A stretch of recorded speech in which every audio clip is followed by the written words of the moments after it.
White oppressive forces psychologically blinded millions of black people through their monopoly over information that are fed into our minds. Not all wars are fought on the battlefield. Most are fought in the mind. Black people must learn this fact in order to emancipate our minds from white mental slavery.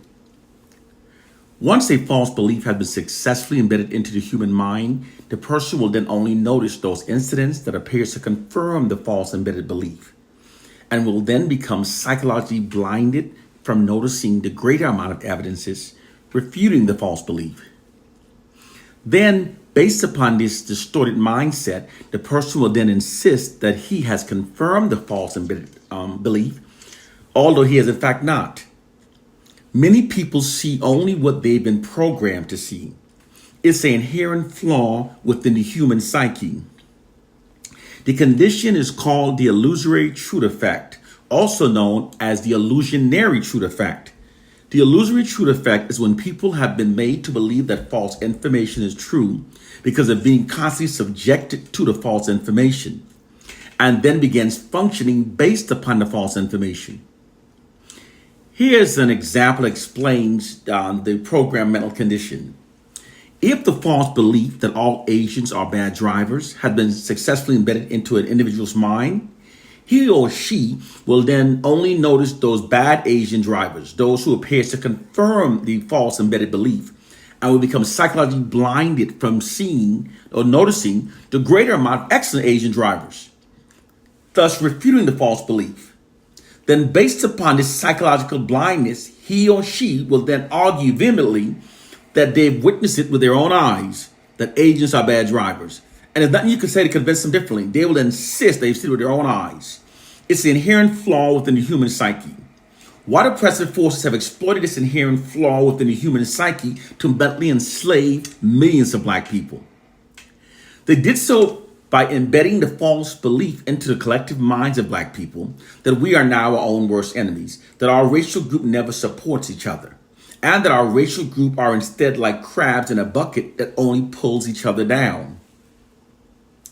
This then creates an illusory truth effect of wherein which many black people then starts insisting that they confirmed it for themselves, that the negative narratives about our racial group are true, although they're in fact not.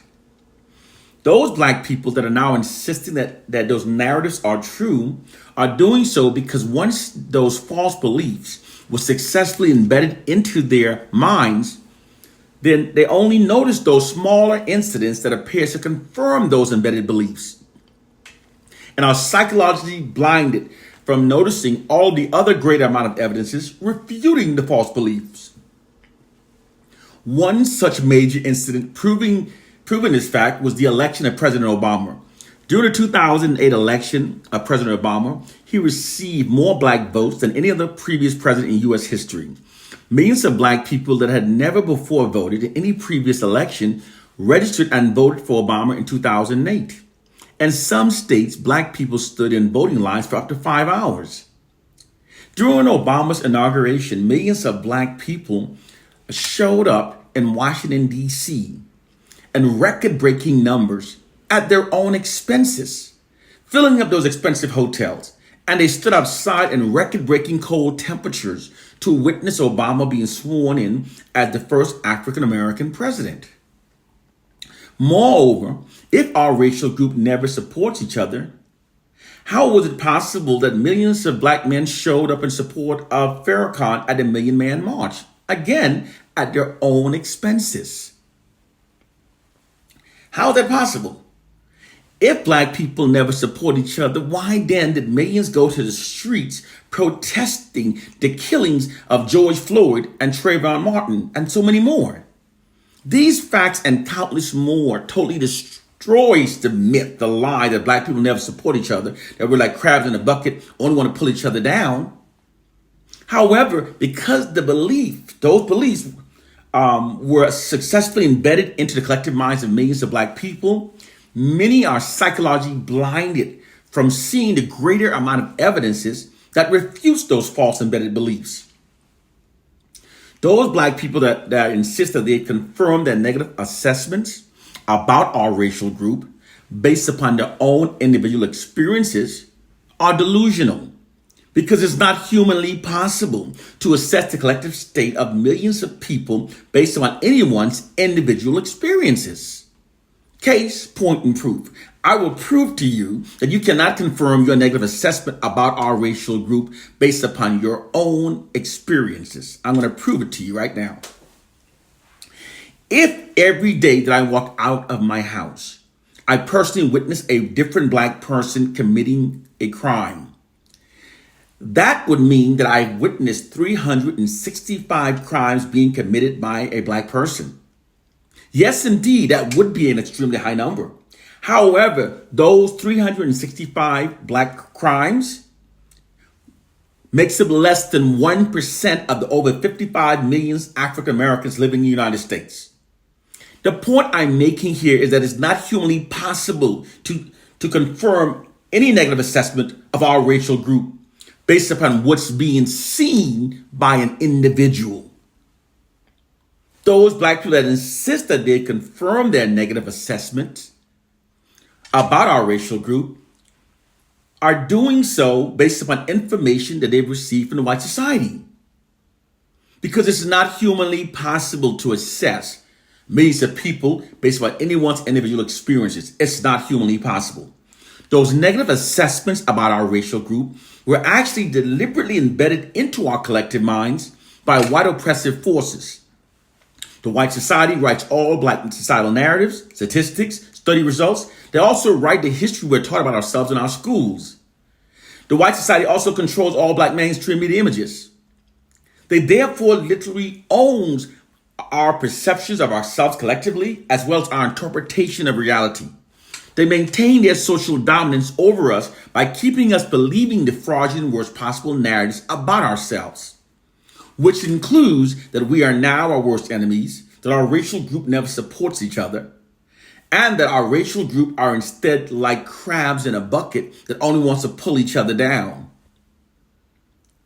They embedded these noted beliefs into the collective minds of black people to create a negative self-fulfilling prophecy against us.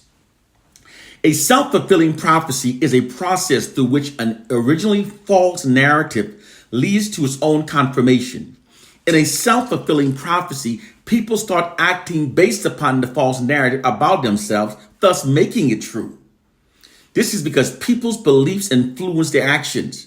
Within a self-fulfilling prophecy, people's behaviors aligns with what they've been taught to believe about themselves, thus making the false belief now true.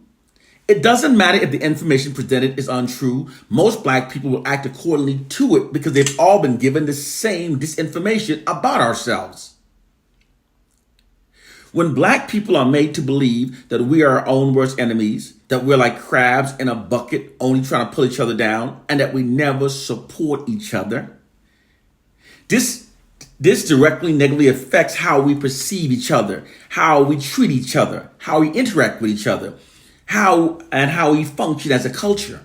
More specifically, it demoralizes us, it divides us, it creates black self-loathing, and it attacks the core foundation of what bonds us as a people, and we can then be ruled over forever by the white society. This is all possible because people are like computers. All you have to do is keep giving them certain information every so often, and you can persuade an entire generation towards an implied objective through information warfare. Not all wars are fought on the battlefield. Most are fought in the mind. Keeping us believing the fraudulent worst narrative about ourselves is how the white society now controls us and subjugates us. Sadly, to our detriment, it's exactly as Frantz Fanon said in his quote, that the oppressed will always believe the fraudulent worst about themselves. The white oppressors relies upon this fact for keeping black people mentally enslaved. It's a well-proven control system that utilizes the immense power that shame has upon the human mind to mentally enslave millions of black people. Those black people who do not critically think, nor ever question the validity of all information that being constantly fed into their minds from white sources, are the ones that becomes mentally enslaved by the white society, while never noticing their mental change. It is time to wake up. Because they've socialized us to want to be holy rather than being critical thinkers, we are therefore easy victims of those who studied instead how to hack the mind, how to control the mind. Start researching things like the herd mentality, social engineering, information warfare. These are the methods we need to learn in order to liberate ourselves. One love and peace.